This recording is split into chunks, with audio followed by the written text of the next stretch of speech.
Having been shoved so forcefully, the esteemed watermaster almost fell to the ground, jumbled and dumbfounded. It was a moment before he called out, "Qingshuan, it's Gege." Shi Qingshuan roared, "I know it's you." Since he knew it was Shawudu and wasn't delusional, unable to recognize people, then why such a reaction?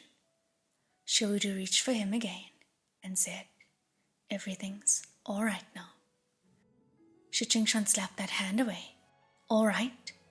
All right, my ass," he shouted. "How can anything be all right? Don't say anything anymore. Ah, I can't take this." The moment those words left his lips, it was not only Shawudu's face that had changed color, but also Lingwen, standing on the side, and Pei Ming, who had just returned from giving out directives to his subordinates.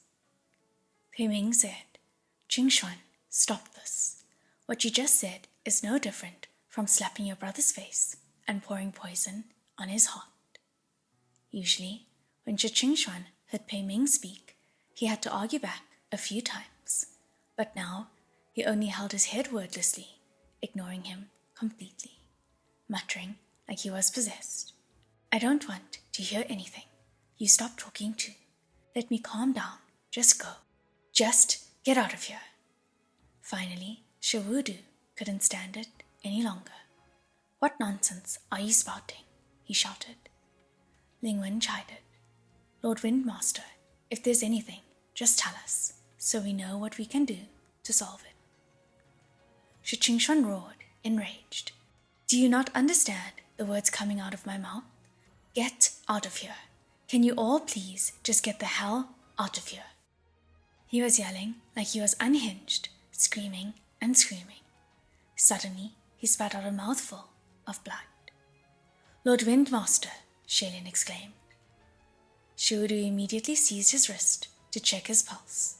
After feeling it, his face instantly became more terrifying than a ghost's, as if he was going to throw up blood on the spot, too. "Lord Watermaster, what's wrong with Lord Windmaster?" Shelian asked. He reached out, ready to check as well, but Shawudu forcefully slapped his hand away, glaring at him with fury, like he couldn't allow Shelian to find out just what Shi Qingshuan's condition was. Soon after, he turned to his younger brother and said, "You're ill. You're deranged from terror. I'm taking you back for treatment.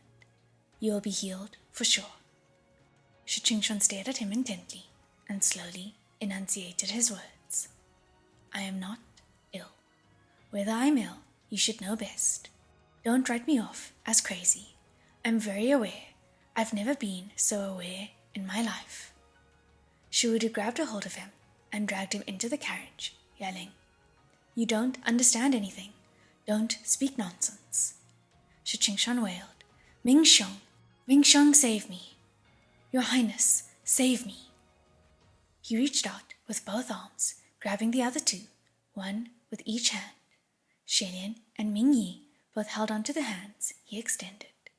However, Shawudu yanked him away forcibly again. "Let's go. Everything's all right. Gege is here," he said. Shi Qingshuan was still screaming, and Pei Ming and Lingwen went over to help Shawudu hold him down. Ming Yi shouted, "Your brother doesn't want to go back with you." Shelian also exclaimed, "That reverend of empty words hasn't yet been dealt with. Lord Watermaster, what do you plan on?" Shawudu cut him off sharply. "What reverend of empty words? I have no idea what you're all talking about. He's ill. His mind is addled. That's all."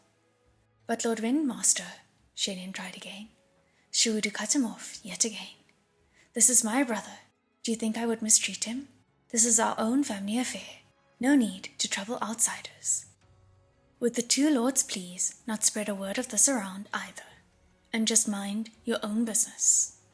Then he raised his hand in front of Shi Qingshuan and swept it down. Once Shi Qingshuan lost consciousness from the sweep, he was forced into the golden carriage. Although his words were rude, they stunned Shelian. He wasn't wrong. After all, Shawudu was the rightful blood brother to Shi Qingshuan. so how could he have any intent to harm Shichingshuan? Besides, there were 2 other heavenly officials accompanying them, so having Shichingshuan go back with them was the safest option. How could outsiders continue to interfere when family showed up? That Windmaster fan laid broken in 2 on the ground, without anyone caring. Lingwen picked it up, speaking to Shelian and Mingyi. Your Highness, Lord Earthmaster, please don't be offended. Lord Watermaster is only mad from worry. This affair is personal, and personal scandals shan't be publicized. So pray, my lords, keep this to yourselves. He will for sure make amends when this is settled. After a few more courteous words, Lingwen also boarded the carriage hastily. That golden carriage rose in the air, rumbling, then flew off. It was only after watching that stream of propitious clouds gradually disappear in the night sky that it finally hit Shelian. The Watermaster really did take the Windmaster away, just like that. As for them, after running around for so long, they were really left behind, just like that. Mingyi turned around and was about to leave when Shelian snapped out of it and exclaimed, Lord Earthmaster. Mingyi paused in his step. He turned his head and looked at him meaningfully before he said, Relax, I won't say anything about Hua Chang. Shelian let out a breath of relief and said, Thank you. Are you going to go check up on Lord Windmaster? Mingyi nodded once and turned back around to continue on his way.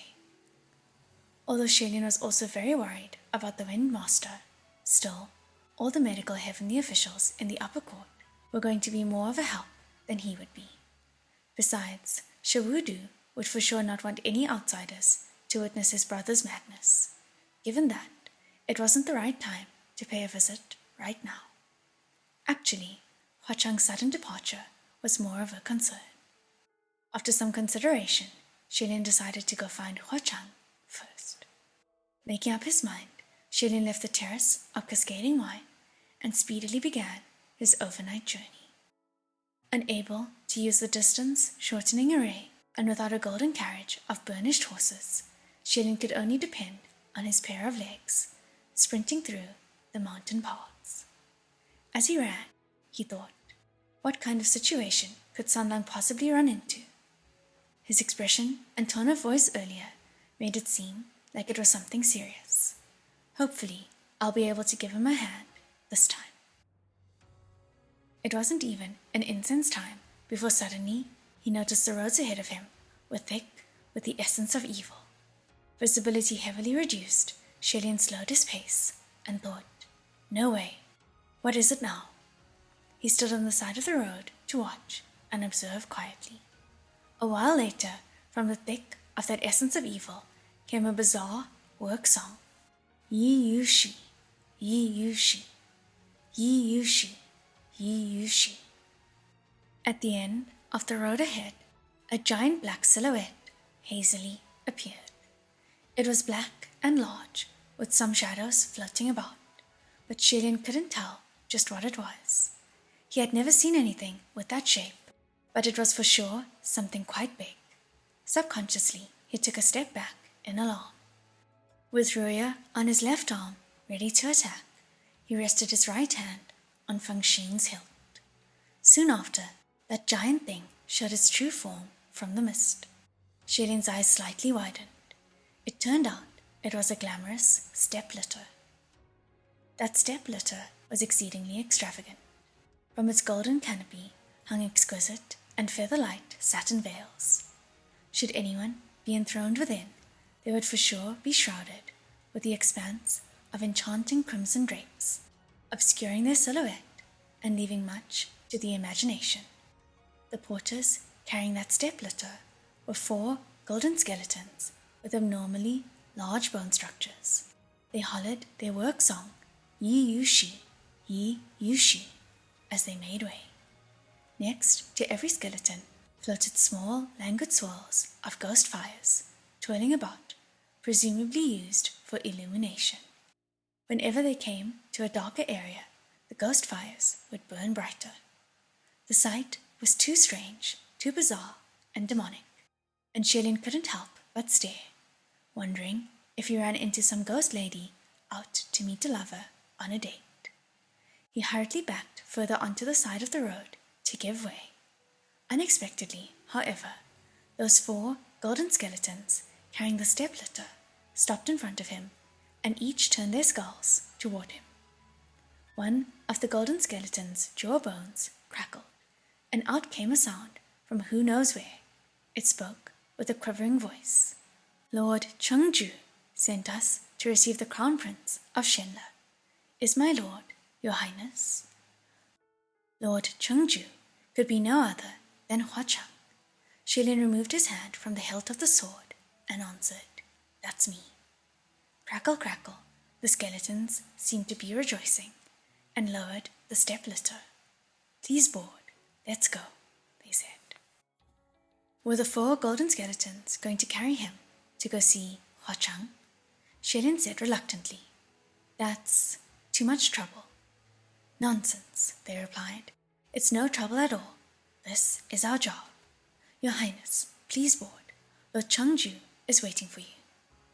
Thus, Shilin carefully stepped onto the platform, lifted the veil, and seated himself within. "Thanks for the trouble," he said. The golden skeletons were ecstatic, crackling and saying something incomprehensible. They picked up the step-litter and started bumping along the mountain paths. That step-litter had upon it a wicker chair sewn with brocade, exceedingly comfortable. Shilin sat poised in the center, feeling that it seemed a bit big for just one person. The step-litter carried by those golden skeletons seemed to be bumpy and wobbly, but when he actually sat down, the ride was quite steady. It moved extremely fast, swifter than flying on a sword. And other than that bizarre work song those golden skeletons enjoyed chanting, it was practically silent, much more so than that rumbling golden carriage with burnished horses, and even more mysterious. In the past, when Shilin was still a crown prince, he would also ride a step-litter when he went out from time to time. He was much younger back then, and sat on the lap of either his father or his mother.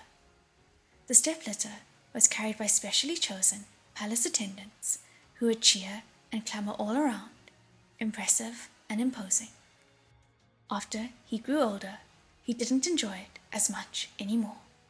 Nevertheless, this was his first time being transported by those creatures, so still he couldn't help but be amazed. After traveling for a while, he suddenly sensed a band of green ghost fires ahead. Their wispy light shimmered through the veil, and quiet chatter came wafting in the air. "Who goes there? Shouldn't you be leaving something behind, crossing through this burial ground?" It seemed that they ran into road-blocking feral ghosts.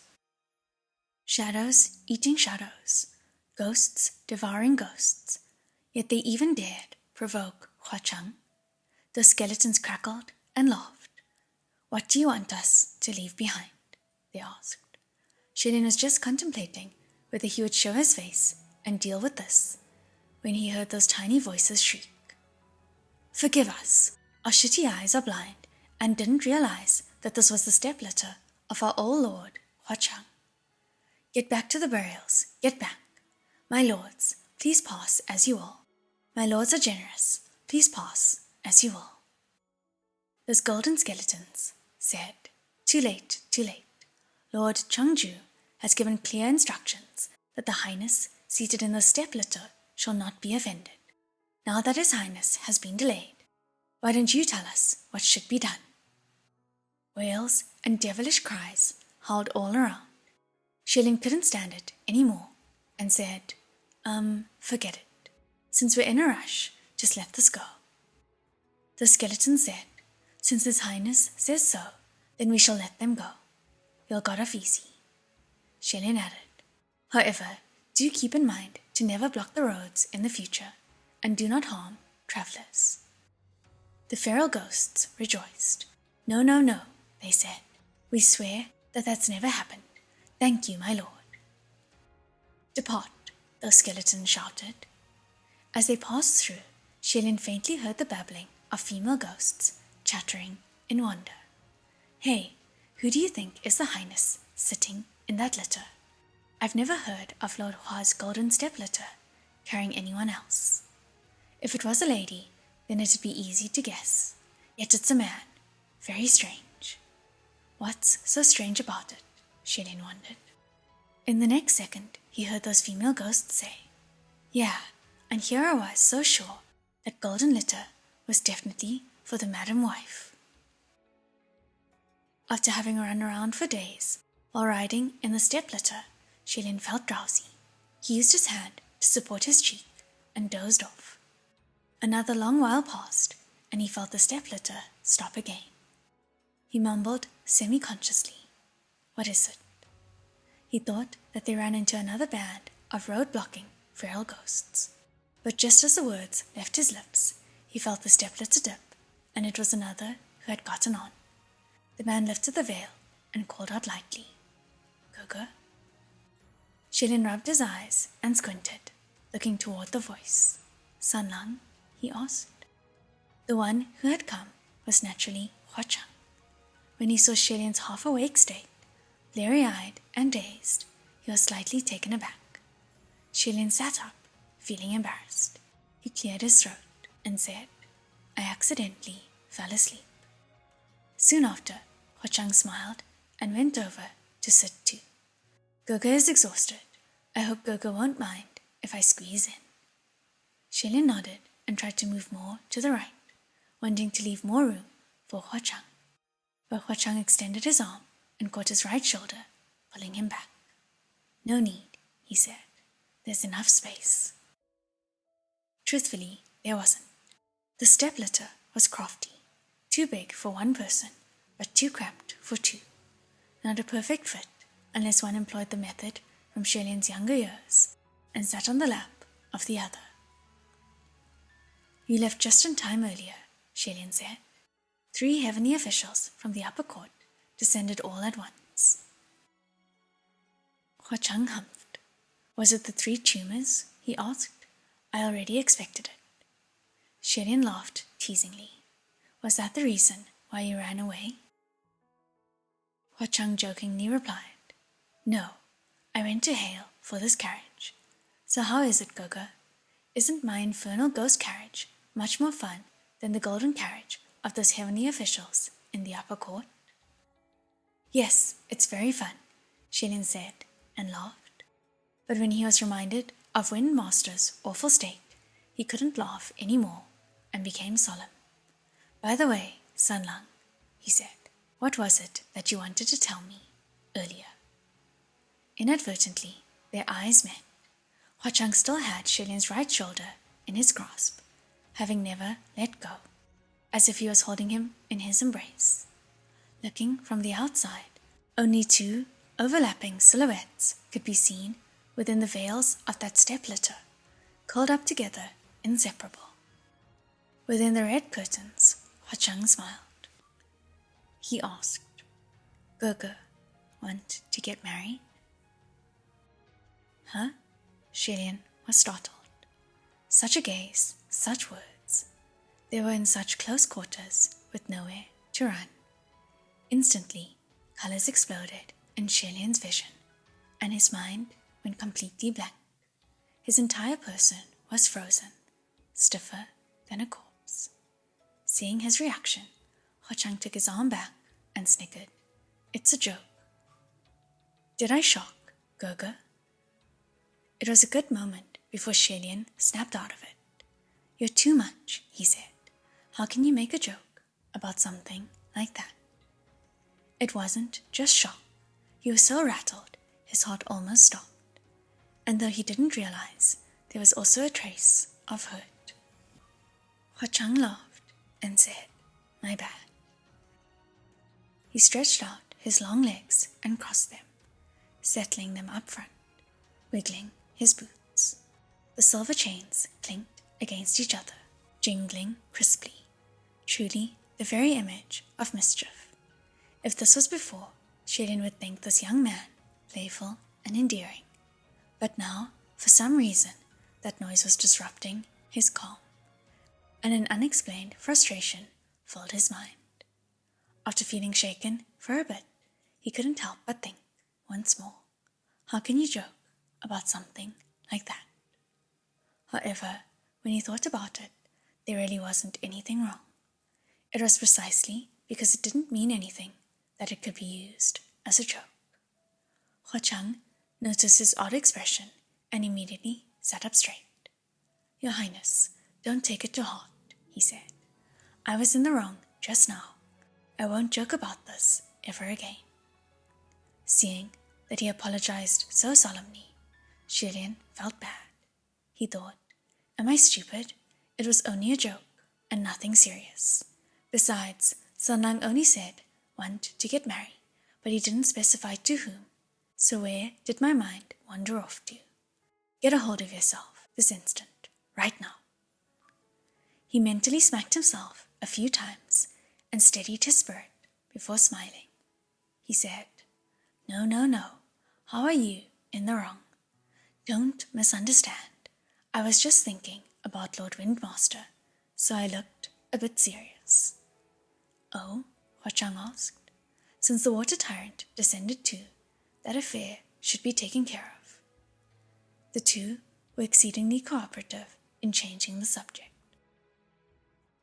Tian started to think seriously and shook his head softly. Sun Lang, do you really think that this is all over? Somehow, I think that this is only the beginning. Shi had always admired and respected his older brother, but just as he escaped danger and saw his brother's face, he reacted like that. A horrifying thought entered his mind. Could the one who deceived Shi into opening the doors be Shawudu? Although Shawudu should have been in the company of Ling Wen and General Pei at the time, still, it wouldn't be difficult for a spiritually powerful heavenly official to create clones and send them off on errands. He was just about to keep telling Hua Chang some of his suspicions and assumptions when Hua Chang said, No, this affair is done and over with. His tone was firm, and Tian couldn't help but be taken aback. Sun Lang, he asked. Hua Chang stared at him intently. Gurkha, do you trust me? Tian met his eyes and was equally firm. I do, he said. Hua Chang said slowly, Then, believe me, stay far away from the Wind Master, Water Master, Earth Master, Ling Wen, and Pei Ming. The further away, the better.